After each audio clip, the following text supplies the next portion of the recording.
I know it's been a whirlwind few weeks for you. I was wondering when you took the job, how did you envision this roster kind of taking shape? Did you have a mix of returning players and guys you recruited from Texas and transfers? How did you want to see that all play out?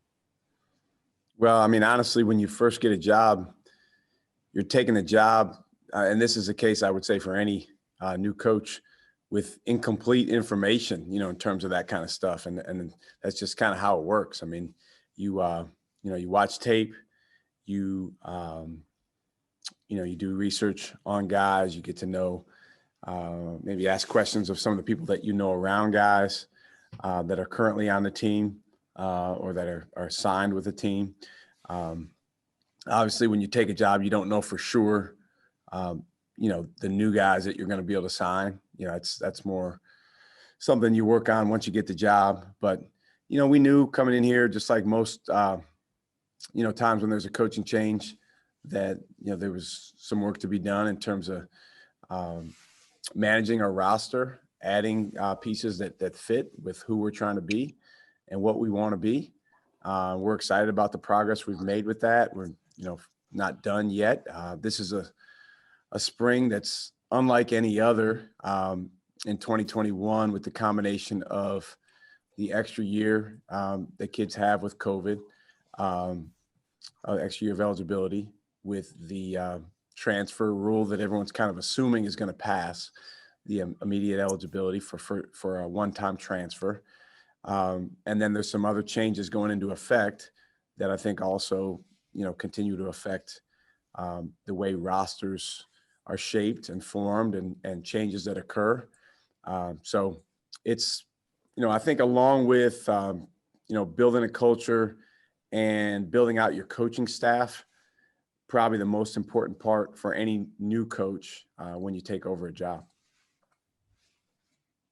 Steve, go ahead. Steve McGargy from the Associated Press. I'm just wondering, are you expecting this to be not necessarily the norm, but do you think ultimately all situation won't be that unusual because of that there will be turnover like this at a lot of programs across the country because of the transfer rule and so forth? I mean, there already is. You look around the country, and I think programs that have had coaching changes, but also programs that have not. You see the number of guys in the transfer portal. This is college basketball in 2021, and I'm not really here today to make a moral judgment on that. I mean, I think the more important thing for us as coaches is to understand the dynamic that we live and work in, and then to do the best we can to, help our programs be effective within that dynamic. But I think absolutely, if this, transfer rule passes that everyone kind of assumes is going to happen, then you have a situation where I think, let's be honest, there's, the very, very best players in college basketball go into any season feeling like, okay, hey, if things go well this season, I'm going to move on to the next level. And there's nothing wrong with that. I mean, that's the dream. That would be my dream if I was them. It was my dream. I just wasn't that good of a player. So that's always been the case. And then increasingly, who are the very, very best players? That number has gotten bigger, at least in the minds of, a lot of, folks out there. So, whereas maybe 15, 20 years ago, the guys with that in mind, maybe was a smaller number. Now it's bigger, and that's around the country. And again, there's nothing wrong with that. That is what it is. So it's our job as coaches to, try to build out a roster, manage your roster, make sure you have a sense for where guys are, make sure that we're supportive of guys like a Dawson who's going through a process. That process takes time.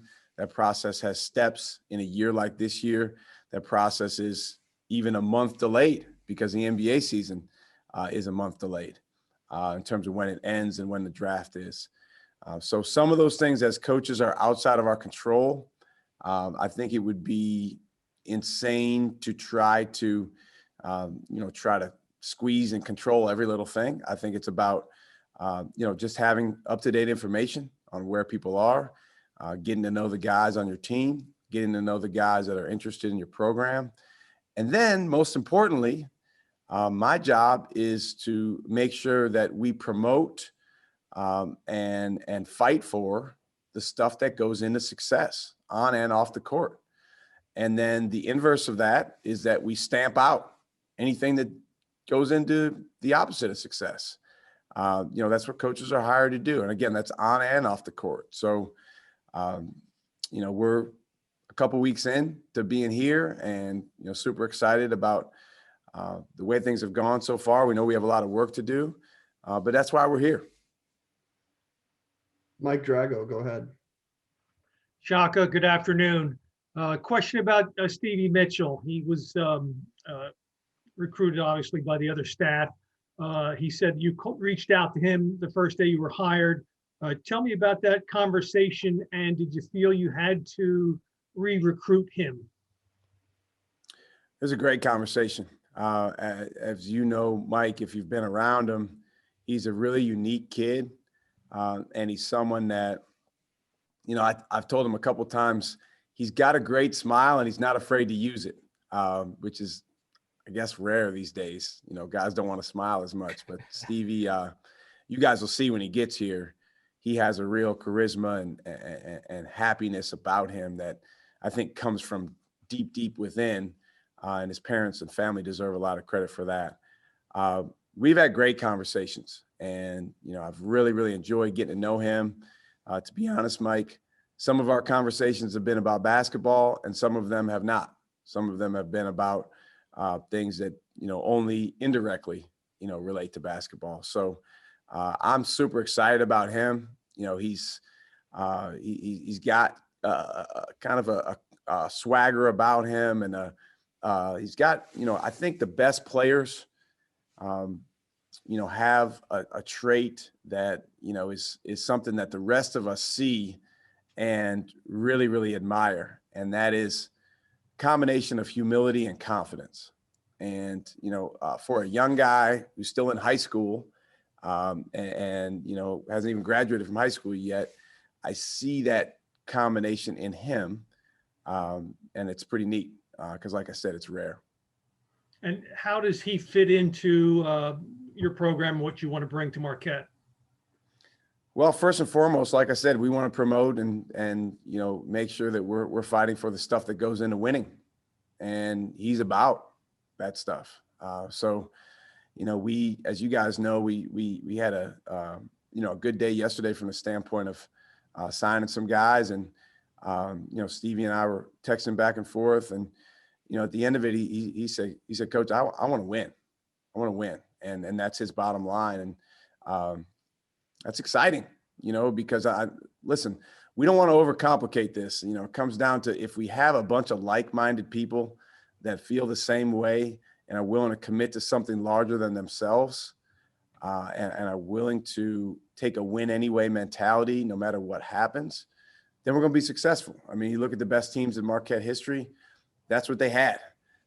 So I think sometimes we overthink these things or overcomplicate them, but Stevie's about that stuff. So first and foremost, he absolutely fits into what I believe, because, he believes in a lot of the same stuff. As a basketball player, he's a guy that can put the ball in the basket.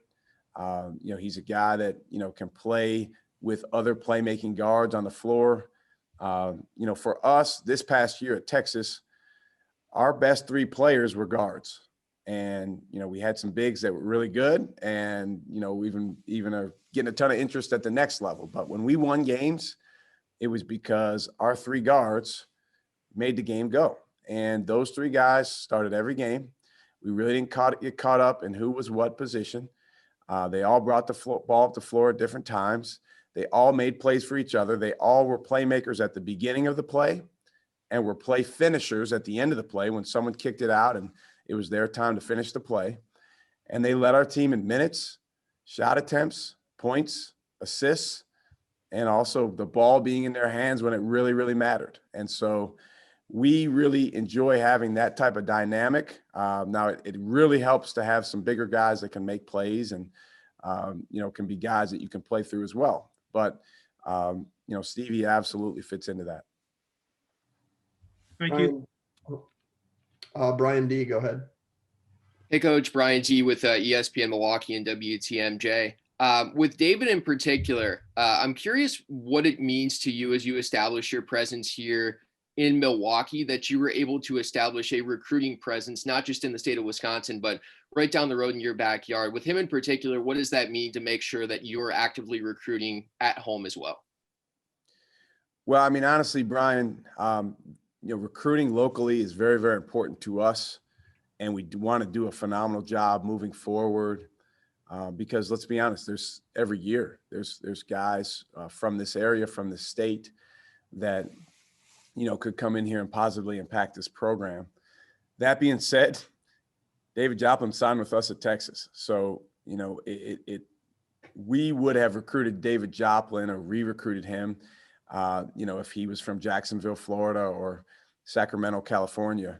It just was, I guess, serendipitous that, he is, right here in the Milwaukee area. He's a kid that, first and foremost, I appreciate his loyalty. I appreciate the loyalty of all the guys that had signed with us previously and then decided to sign with us here. Those guys certainly could have or would have had other opportunities. But there's a relationship there that we have. I think Jop, he trusts me and I trust him, and he knows that I believe in him. There's definitely a positional need for him here if you look at our roster, and he's a guy that can put the ball in the basket. So, that really, really helps. And so we've been talking all year since he signed about what goes into the transition in going from high school to college. And so, the school that he's signed with has changed, but those conversations don't really change. It's still very, very hard to go from high school to the Big East, just like it was going from high school to the Big 12. There's a lot of, things that go into that you have to understand and you have to own. And I appreciate how receptive he is, and I can't wait to coach him. Will, go ahead. Hey, Coach, this is Will Guillory with The Athletic. My apologies to the Marquette media, but I'm here in New Orleans covering your guy, Jackson Hayes. And, I'm doing something on him being such a unique athlete at his size. And I was wondering if you have any memories of stuff he did in practice or in games that made you say, wow, this guy is just a different breed. Yeah, I mean, he's unbelievable, Will. I could talk about him for a long time, but I'll try to be brief. We first saw him play in April. I was actually watching another kid, and I saw him play in April of his junior year. Now, he played 6 minutes a game as a junior in high school, so didn't even start. And I thought he was, a talented kid. I was actually hoping he was a younger kid, like a freshman or sophomore, because he didn't have a hair on his body, and he looked really, really young. But it turned out he was a rising senior. So then we saw him play again in July. 3 months later, and it looked like it had been 2 years. I mean, he was physically stronger. He was more confident. He was just better in every way. And so immediately, like that day, we offered him a scholarship because anytime a guy's on that type of trajectory, as a coach, you really would have to do some stupid things to mess it up. I think that's the number one thing a player can have coming into college is momentum and a great trajectory. And he had that probably as much or more than anyone I've ever seen. Had a phenomenal senior year in high school. Then he came to us, and really the summer that he got to college, we realized he's probably not going to be here very long because he would do some freakish things. We do a drill with bigs called a multiple effort drill, where it's sprint to the rim, finish, sprint out, guard a pick and roll, sprint back in, get an offensive rebound, sprint back out, close out, contest a shot, and then go grab the rebound. So it's like a bunch of things in a row. And so he's doing this drill, and it was probably harder than he was used to being pushed, although he came from a phenomenal high school program at Moeller High School. and he runs over the trash can and he throws up. And then he comes right back and he's like doing it again. And just his motor was unbelievable. So on the court, we played North Carolina. I think it was our 5th game in Las Vegas. He was coming off the bench playing about 16 minutes a game. And he ran down the floor. They had the preseason player of the year, Luke May, in the ACC. Luke May had a breakaway. Jackson ran down the floor and blocked the shot with 2 hands off the backboard. And there was like a bunch of NBA scouts in the building, and I just happened to catch one of their eyes after he made that play. And the guy's eyes were like, wow. So, again, we kind of knew he wasn't going to be around very long. Thank you, Coach. You got it. Matt Yeasel, go ahead. Yeah, Matt Yeasel, Marquette Wire. From the team last season, the program was losing a bit of size with Theo John, Jamal Cain. You mentioned Dos Garcia potentially as well. So tell me about the 3 forwards that you're bringing in with this group of 5 players and how much impact you think they could have on the court next season. Well, Omax Prosper is a transfer from Clemson, and he's got really good size, 6'8", can play a bunch of different positions. I wouldn't necessarily, limit him to one spot or pigeonhole him into one spot. He's very live-bodied, athletic. He's a guy that it's exciting because I think he's going to continue to get stronger. He's young. He actually skipped his senior year in high school, so kind of went for his junior year in high school to the ACC. And so I'm super excited about, when he gets here, having a full off season with Todd, with our staff. And I think he's going to be a guy that makes a really, really good impact on our program from day one. His work ethic is phenomenal. We talked about David Joplin. One of the best things he does is score. He's a guy that can shoot the ball. He can score in different ways. He's a guy that, he's heard from me for the last several months that in terms of his, readiness and development going into his freshman year, it's all about conditioning and footwork. And so the goal is going to be to get him into elite shape, because I think if he gets into elite shape, he's really going to be able to affect the game in different ways. But, as Cody on our staff says all the time, if you can't breathe, you can't play. So that's going to be an emphasis with him. And he's already really done a great job buying into working on that. Kian Atijere is a great mover at about 6'9". Really, really can defend and block shots, run the floor. I don't know that I've seen many guys that size that can move that way laterally, but he's thin. He first thing he did after he signed with us, I was got on a Zoom with Todd Smith, and they're starting to talk about what needs to occur over these next several weeks until he gets here. So excited about those guys. Justin and Oso have really been good in workouts. Excited about their growth. I mean, we recruited Oso when I was at Texas, and so I went out to see him when I first got the job here, because most of the guys were not on campus here. So I went out to Arizona to see him, and just like, man, you've been in the weight room, you've gotten stronger. So, proud of him for the growth that he's made there. Really good job by him and Todd working together. It's not done yet though. It is far from a final, being final. So we need to keep developing, keep him getting stronger, keep building a level of nastiness between those lines in him. Like I said, Justin's been really good. I'm so excited about his potential and the type of player he can become. I've hit him with a similar message as I was saying with Job, is the better the shape that you're in, the more you're going to be able to do. And, that's something that's going to be a big emphasis, but, it's hard to get in elite shape. It doesn't, you don't just go for a jog every day. You have to really push past tired and push past hard in order to get there. So that's a big project for us. John Dodds, go ahead. John, you're on mute. You hear me? I'm sorry. Do you hear me now? Sorry. Yes, sir. John Dodds, 24/7 Sports, markethoops.com. Coach, you talked about managing the roster, and I've always been fascinated talking to the Marquette coaches over the years. Buzz Williams had the philosophy, I want 2 point guards, I want 2 posts, and I want 9 long athletic switchables for the rest of my roster. When I was talking to Wojo would be, well, we're going to tailor our roster around. When I get a McDonald's All-American like Henry Ellenson or Dawson Garcia or a player like Marcus Howard, I switch my offensive philosophy to fit them. What are you looking for, going forward building? What's your ideal roster in terms of managing it? I mean, I think both of those philosophies are good. But to be honest with you, I think for all of us as coaches, this is the humbling fact of 2021 and the transfer portal and, everything going on now is that, one of my favorite quotes is Mike Tyson. He said, everyone has a plan until you get punched in the mouth.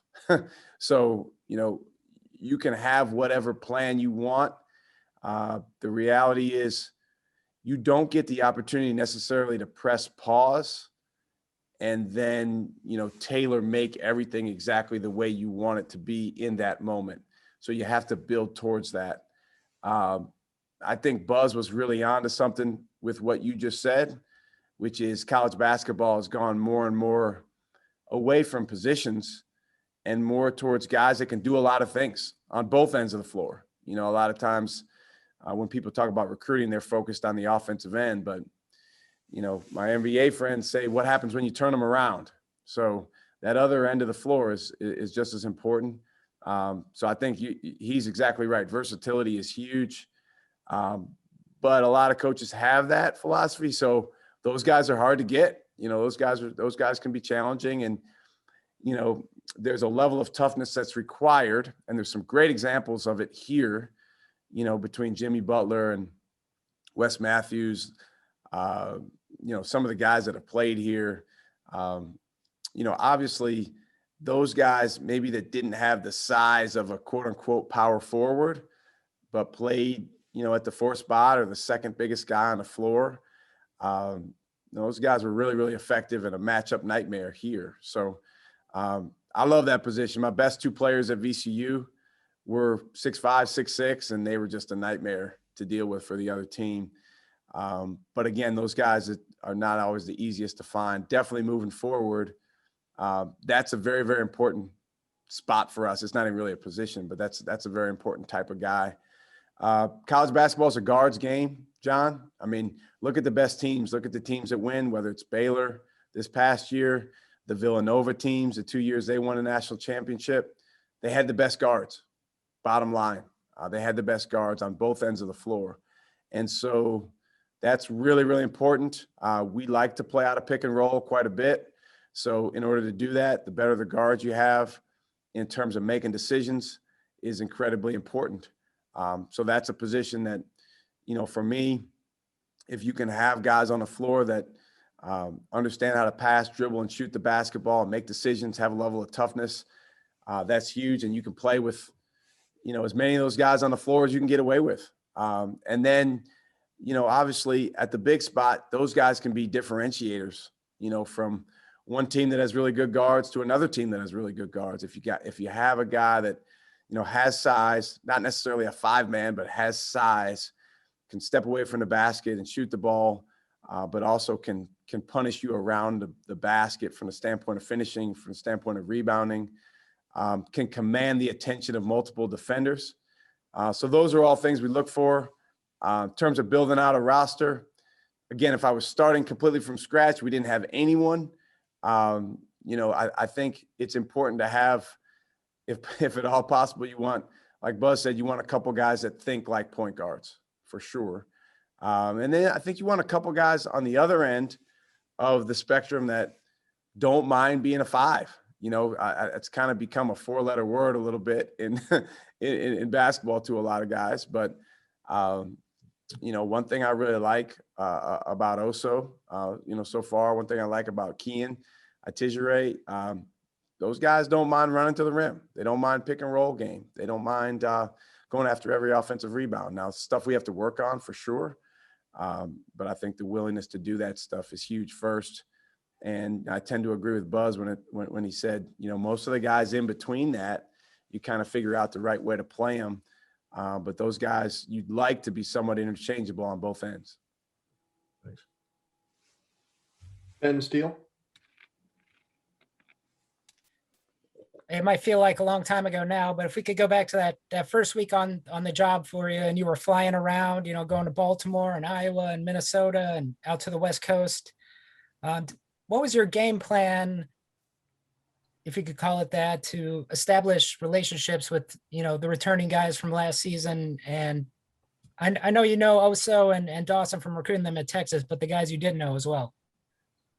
I mean, just get in front of them physically. I mean, they weren't here on campus, so I needed to, fly to where they were and get in front of them, get a chance to meet some family members, just sit down and talk. And first and foremost, just get to know them as people. Basketball is a very, very important part of their lives. It's a very important part of my life. But as I tell players, as I've always told players, they're more than just a basketball player. So I want to get to know, other components of them, their story, their family, their background, what has kind of helped them along the way, what has shaped them to become who they are today. And so that was, I wouldn't say it was a game plan because I didn't really think about it that way, but anytime you're meeting someone for the first time, that's the way you go about it. Steve, go ahead. Specifically about Tyler, what was you liked about him, what he had done at George Mason that you thought would translate to here? Again, what goes into winning? He's about the things that go into winning. He's about toughness. He's about work ethic. The guy is constantly in the gym. He's about, making the plays that go into winning on both ends of the floor by any means necessary. He's a guy with a chip on his shoulder. He's a guy with something to prove. He's a guy that can really, really shoot the basketball, but he also can go make a great play if you just treat him as a guy that can shoot the basketball. Like, he can put the ball on the floor. He's a very good passer. He can use pick and roll. He can come off of get action. He can come off of screening action away from the ball. So, just super excited about him. He's someone that, I've enjoyed building a relationship with. He has a seriousness about the game, Steve, that I think you guys will recognize when you meet him and you see him. This game is, when it's going really well, is a ton of fun, and it brings a lot of joy to all of us. But it does require a level of seriousness about what goes into winning, and that kid has that. Mike Drago. Coach, back to Stevie Mitchell. Did you know much about him when you took the job? Had you seen him in any showcases, and was he on your recruiting board when you were at Texas?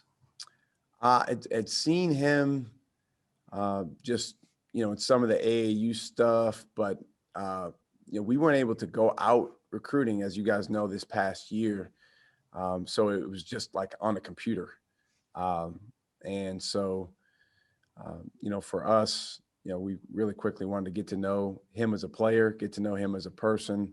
And I started watching a bunch of clips, a bunch of, stuff we could find on him.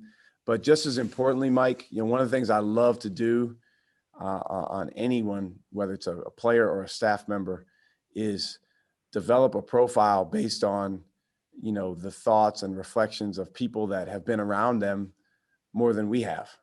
So got a chance to talk to some folks in that area, got a chance to talk to some coaches, on basically the high school side and the AAU side, some other college coaches that had watched him play and been around that area. And, one of the things you learn when you're developing a profile like this is if everybody says the same thing, it's probably true.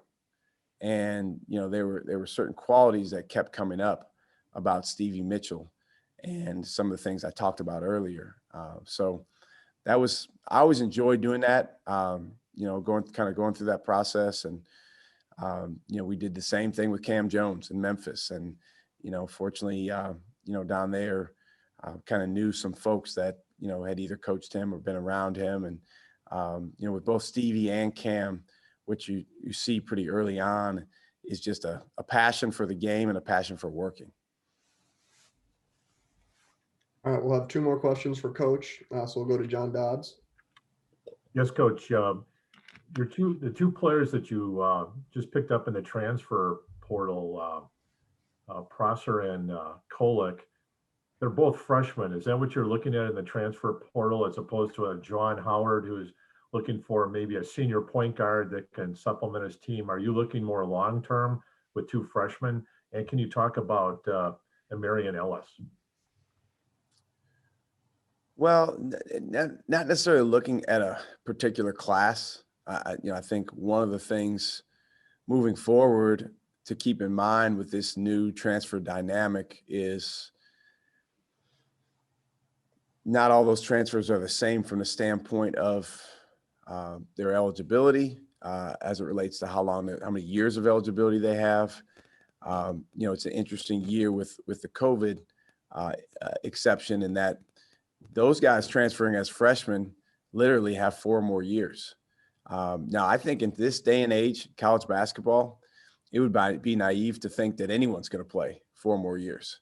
And so that isn't necessarily, the reason that you take those guys, but I do think that you have an understanding that those guys have a chance to impact your program for multiple years. And, every kid is a different situation for sure. But I don't know if you talk to many other coaches, maybe Juwan would say differently. But, you're just, if you are looking at transfers, you're just trying to get guys that are the right fit and make the most sense for your program, your roster, the way you want to play. You're not even as really caught up in what year they are. Obviously, the longer they've played in college, the more experience they have. But you're just trying to get guys that make sense for you. Amarion Ellis, super excited about him. He's the youngest of the guys we signed from standpoint of age. Really, really young for his grade, and a guy who is just really on a great trajectory in terms of the way he's improving and growing as a player. Has very good size and can really pass the ball, is very smooth with the basketball, can play a variety of positions, and is someone that, really watching him play in the Iowa State tournament this past, about a month ago, it was so much fun to kind of see him, kind of come into his own. We'd seen him make a ton of great plays and have a lot of great games before that. But, man, he was really, really special in the quarterfinal and semifinal games over there in Iowa in the state tournament. He's got a bright future, really, really bright future. You guys will like him when you see him.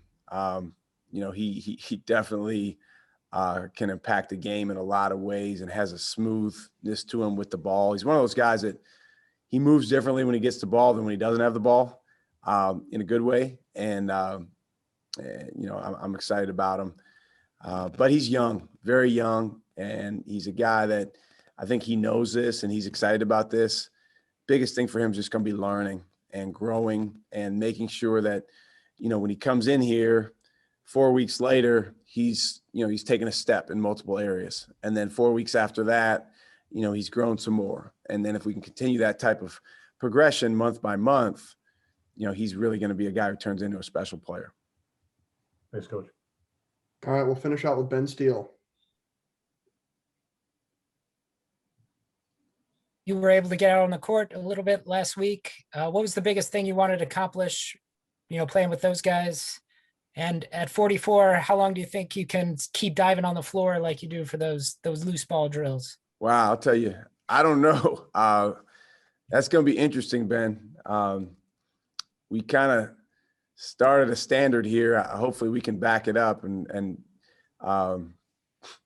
it'll be interesting to watch over the year. But I told those guys, because we've had some like really, really good examples And a lot of credit, I think, for this goes to the last coaching staff of the ball being loose and those guys just all going after it, and diving on the floor.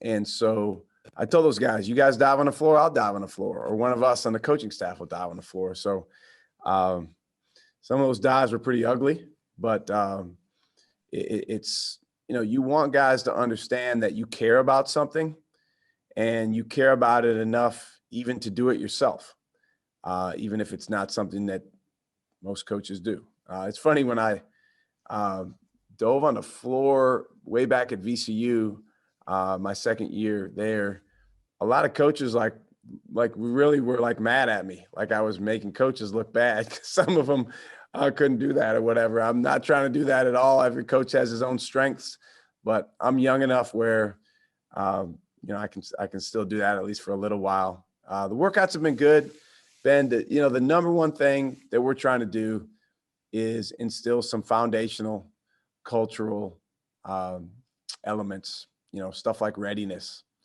I know that sounds really, really simple, but one of the things we need these guys to get these guys to understand is if you're not ready, you're not going to be able to go make the play as well as you could if you were ready. And that's on offense, that's on defense, that's shooting the ball, that's defending the ball, that's rebounding the ball. And it's amazing how much in college basketball guys, maybe one guy or maybe a team of guys, are not ready. And so that's something that, if they hear once, they'll hear a million times from me over the course of these next several months. Then from there, stuff like response. Our definition of response is your ability to focus on the next most important thing, which is easy to say and easy to put in a booklet, but hard to do when things get really, really tough. So working to help these guys understand that the only way to win a big game on the road in the Big East against a really good team is, when they hit a couple of big baskets with 4 minutes left, and now you go down 3 or 4 points to respond. What's next? What's the next most important thing? Win anyway.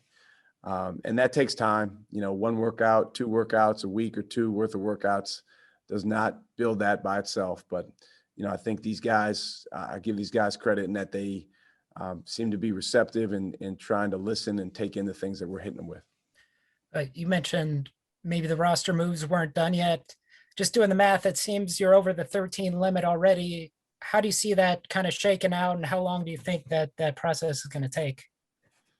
I mean, I think all around the country, it'll continue to shake out, Ben. I think for us specifically, we have Dawson who's testing the waters. His family's been really good about staying in contact and communicating. That process will go for a while, just like, because I said the NBA draft isn't even until late July. And, I told him and his family when I went up there, and even before that, when I first called them, now that I'm the coach here, and, I'm your coach at Marquette, my job is to make sure that I support you throughout this process in any way that I can.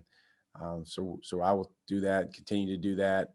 And I think the other thing, Ben, is anytime you come into a new situation, guys that are currently here or that are currently in that situation are sorting through what makes sense for them, and I think these guys have done a good job of, being honest and communicating, how they feel or what might be on their mind. And as, we know, and as we learn looking around the country, that can change, sometimes from day to day.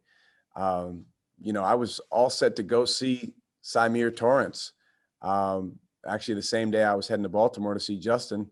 And then, he changed his mind, which is completely his prerogative. And he went to a great place.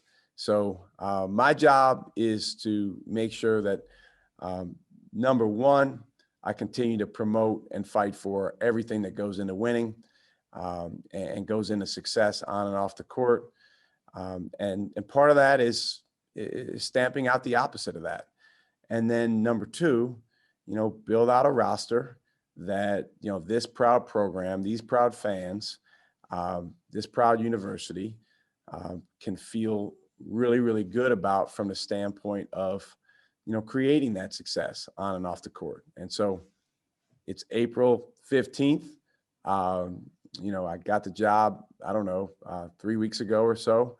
I've been up here for 2.5 weeks and, excited about, we should be able to announce our staff, Scott, within the next day or so. Excited about, the guys that I'll be working with and that'll be working really closely with our guys. It's going to be a lot of fun, but it's also going to be a lot of work. And we're excited about that. That's why we're here. We actually just have one more question. Lance Allen, if you want to go ahead.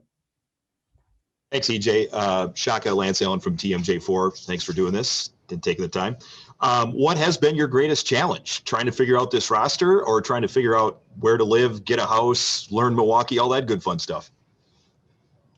The first one, for sure. I think getting a house, learning Milwaukee, learning about Marquette is that stuff, all will happen as you get to know folks. Got a chance to sit down with Bo Ellis today for about 45 minutes. And, I don't think there's too many people that know more about this program and the history of it, the special nature of it than Bo. So that stuff will come as you get an opportunity to spend time with folks like that. In terms of the house, I'm the distant assistant coach on that. My wife's the head coach, and she'll make all those decisions. For me, I'm pretty simple. When I was a graduate assistant at California University of Pennsylvania, I lived in an apartment that cost $150 a month. So as I told my wife, I can live about anywhere. You can imagine how nasty that place was. But definitely the former is the more challenging one. And I enjoy the challenge. I think anytime there's a level of uncertainty, you can look at that a couple different ways. You can kind of, allow anxiety to creep into that, or you can be okay with the fact that some things are still in flux, some things are still up in the air. And, the best thing you can do is really own the opportunity you have in front of you in the present. As we say to our guys, get lost in the present. So that's what I do every day with my job. And I love it. I love being here. So excited about November 9th, which is our first game.